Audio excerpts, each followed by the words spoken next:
Eto naman na mga Carsby, ngayong araw po, kilalanin natin ang heart and soul sa likod ng Catography at Cat Cabin. Pero bago yan, panoorin po muna natin ito. Catography. Hindi lang ito basta-basta pangalan, kundi isang espesyal na proyekto na ginawa ni Sheena Lei Kabuyaban para sa mga pusa. Sa halip na mamuhay para sa sarili, ginawang misyon ni Sheena ang pagbibigay ng tahanan at pag-aaruga sa mga pusa na nangangailangan. Ang kanyang bahay ay tila naging cat cabin na puno ng pagmamahal at comfort para sa mga pusa. Hindi madali ang kanyang ginagawa dahil marami itong kinakaharap na pagsubok. Pero pinatunayan ni Sheena na pag may puso at dedikasyon, kayang makagawa ng malaking pagbabago.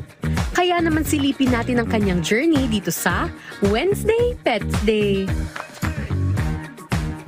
At kaugnay niya, makakusap natin ang owner na naturang Cat Cabin na si Sheena Lei Kabuyaban. Good morning and welcome dito sa Rise and Shine Pilipinas. This is Profit together with Audrey. Napaaray na agad, aray ko. Sheena, good morning. Good morning po. Okay, Hello po.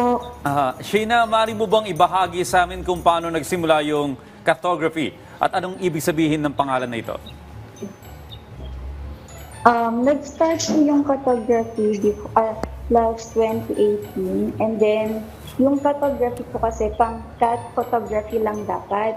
Which is parang ako po kasi gusto ko po kasi maging photographer before and then since may mga cats po ako, sila na po yung ginagamit kong subject. So yun, nag-create ako ng page named Catography and then not until na-discover po yung page namin. Tapos yun, last 2023 na-monetize po yun and yun, nagsasahod po kami. Ang galing, no? Pwede mong pasakan ng subject yung photography, catography. Pag gusto naman, dog. Paano pag dog? Dography. O pwede yun, di ba? Pero in fairness, ang ganda niyan. Ano ang naging proseso na pagtatayo ng Catography Cat Cabin? At paano mo ito pinondohan? Bini Sheena. Ay, Sheena. Ayun, nalaglag na ng pusa. Oh. Yes po. Bale, yung photography kasi noon, naka-cage lang po sila. And not until po na, di ba na di-discover na po kami. Tapos, wait lang po. Ilan ba ang pusa mo, Sheena? Parang dahil mong alaga Ayun, yata, Sheena. Kaya nga, sa dami niyan, Bali ilan ba yan? Yan. Nag-start po yung photography na sa mga naka-cage lang po sila. So, habang tumatagal po, nag-discover kami. And then, meron pong isang foreigner before na silent supporter pala namin. And then, in-approach po ako. Tapos, sabi po niya na, tinanong niya sa akin kung ano talaga yung pinaka-dream ko. And then, yun, sabi ko naman, since cat lover po ako, parang pangarap ko talaga na magkaroon ng cat house. Pero, yun nga, since kulang pa po ako sa budget noon, parang nag-initiate po siya na regaluhan daw po ako ng cabin. So, hindi ako naniniwala noon, not until na nangyari po talaga yun. So, noong 2023 na nag-start na po yung nagsasahod na po kami, nakapag-extend na po yung cabin namin. Galing! Which is yung room na Ganda! nandito po ako ngayon. Siyempre, napakahirap i-maintain dahil marami yung pusang inaalagaan ninyo, no? Saan kayo kumukuha ng mga financial help para matugunan yung pangangailangan ng mga pets ninyo? Meron po akong business. Bale, nagbebenta po kami ng mga photography merch namin like tote bags, mugs, t-shirts, ganun po. And then at the same time po, yun, yung pagiging content creator ko po, yung pag-video namin ng mga tawag nito yung mga cats.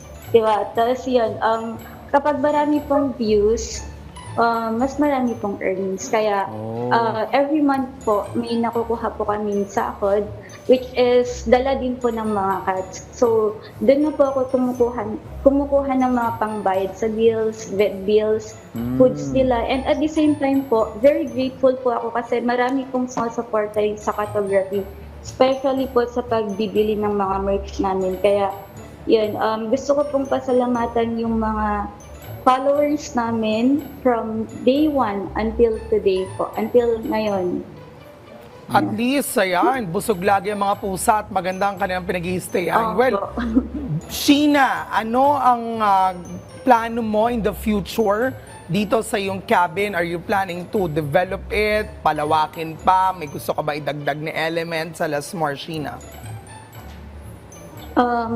Siguro wala na po akong maidadagdag dito kasi limited na lang din po kasi yung space. Kaya Oh. magpo-focus na po siguro ako sa rescue ganun. Since if ever po na mabigyan po kami ng tawag dito ng mga maraming blessings po, i-share ko na din po sa mga stray cats na nangangailangan. And at the same Ay, time, God bless babalikan you. ko po yung mga taong tumulong sa amin nung walang-wala po kami. And at the same, yun nga, sa mga taong hindi nag-hesitate na tulungan po kami. Okay. Well, bilang panghali, no, paki-announce kung saan yung social media pages mo para may mga gustong Donate, mag-help, mag-donate, ma-inspire. tumulong, ayan, ma-inspire. Ayan. Para alam nila kung saan kayo hanapin. Yes po. Pwede niyo po kaming i-follow sa Catography, sa Facebook po. Catography po yung ano namin, yung pangalan, Catography. And then dun sa TikTok naman po, meron din po kami na na account doon. So Catography din po. Alright, on that note, maraming salamat sa pagbibigay ng oras sa amin ngayong umaga at sa pagbabahagi ng iyong kwento, Sheena Lay Kabuyaban.